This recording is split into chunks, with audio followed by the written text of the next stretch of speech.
कहानी की शुरुआत होती है जिमी कलन नामक आदमी से, जो अभी अभी जेल से छूटा था। सीधा जा करके वो अपनी खबरी से मिला और वहां से वो अपनी गाड़ी, बंदूक और कुछ जरूरी कागज लेकर के वहां से चला गया। इन कागजों में प्रेस्कोट एस्टोम नामक आदमी के बारे में दिया गया था। इसके बाद कलन सीधा प्रेस्कोट के ऑफिस गया और उसे गोली मार दी। जल्द ही मामला FBI तक पहुंचा और एजेंट हम्फी और सिसिव दोनों मिलकर इसकी छानबीन में लग गए। उधर कलन वापस जाके अपने खबरी को कुछ पैसे दिए और बाकी नाम बताने को कहा। और हम दूसरी ओर एक किलर को देखते हैं जिसे किसी आदमी ने फोन किया था और कलन को मारने का मिशन सौंपा था। इधर FBI ऑफिस में डिटेक्टिव सिसियो को कलन के कल के बीते हुए बारे में कुछ खास जानकारी मिलती है। उसने हम्फ्रीज को बताया कि कुछ समय पहले कलन और उसका भाई एक बैंक लूटने गए थे। हालांकि उनका प्लान कामयाब रहा। बदकिस्मती से उनकी खबर किसी ने दूसरे गैंग को दे दी। अचानक उन पर माफिया गैंग मिलकर हमला कर दिया,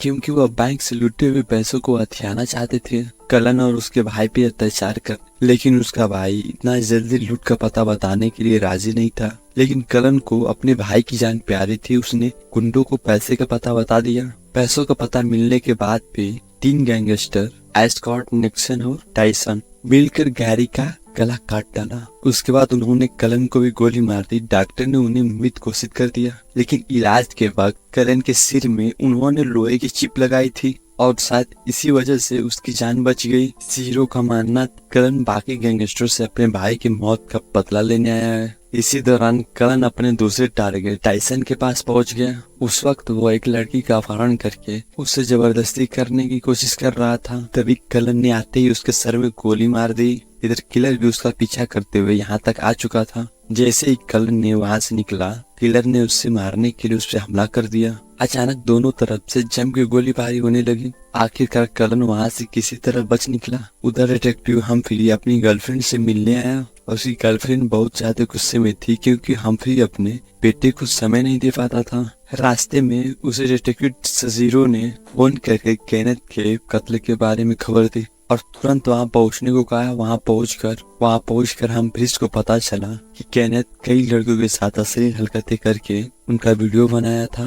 तभी लोगों ने उसे बताया कि यहाँ पर एक शूटर को भी देखा है जो कलन पे हमला किया था। उधर किलर अड्डे पर काफी गुस्से में बैठा था, क्योंकि आज वो कलन को मारने का मिशन पूरा नहीं कर पाया। ये बात उसने अपनी गर्लफ्रेंड लिली को बताया तो लिली ने उसे भरोसा दिलाया कि आज नहीं तो कल तुम कामयाब जरूर होगे। उसके बाद सुनकर किलर शांत हो गया और उसने खुश होकर लिली को उससे शादी करने को कहा। उधर कलन अपने दुश्मनों को खत्म करके अपने गर्लफ्रेंड नान के पास पहुंचा। उसे ये देखकर धक्का लगा कि नान ने अपनी जिंदगी में आगे बढ़कर अपना एक परिवार बसा लिया है। कलन ने उससे अपने बच्चे के बारे में पूछा, जो कि जेल जाने से पहले उसके पेट में था। लेकिन नान कहने लगी कि उसका मिसकैरेज हो गया था, क्योंकि वो कलन के साथ जिंदगी नहीं बिता सकती थी। यह सुनकर कलन को गहरा सदमा लगा और वो वहाँ से जाने लगा। पीछे से नान ने उसे आकर गले लगा लिया और वो कहती है वो चाहती है कि वो अपने भाई की मौत का बदला जरूर ले। उधर किलर ने अपनी गर्लफ्रेंड से शादी कर ली और दोनों जश्न मनाने के लिए निकल गए।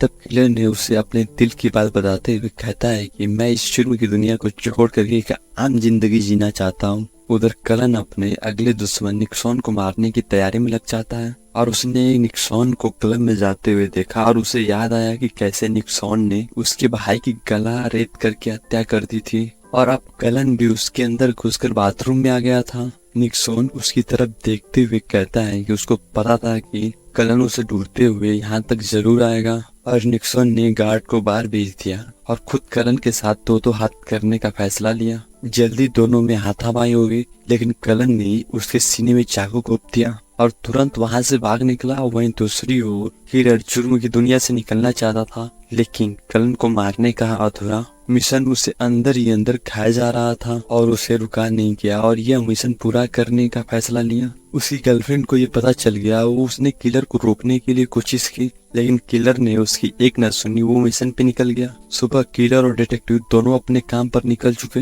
हम्फ्रीज ने जजीरो को कॉल करके कल रात के हुए कत्ल के बारे में बताता है। हम्फ्रीज को शक था कि इसमें कलन का हाथ है, लेकिन जजीरो को ऐसा नहीं लगता था। फिर हम्फ्रीज ने खुद क्लब में जाकर पता लगाने का फैसला लिया। जल्दी हम्फ्रीज और जजीरो को ये पता लगता है कि निक्सॉन की जान बच गई थी और ये एक हॉस्पिटल में इलाज चल रहा है। उधर जब करण को इसके बारे में पता चला तो उसके याद आया कि कैसे निक्सन ने उसके भाई को मारा था। इसलिए वो फिर से निक्सन को मारने के लिए हॉस्पिटल की तरफ चल पड़ता है। वही हम्फ्रीज जानता था कि करण यहाँ जरूर आएगा। तो अगले पार्ट के लिए हमारे चैनल को सब्सक्राइब करें, वीडियो को लाइक करें। Thank you for watching.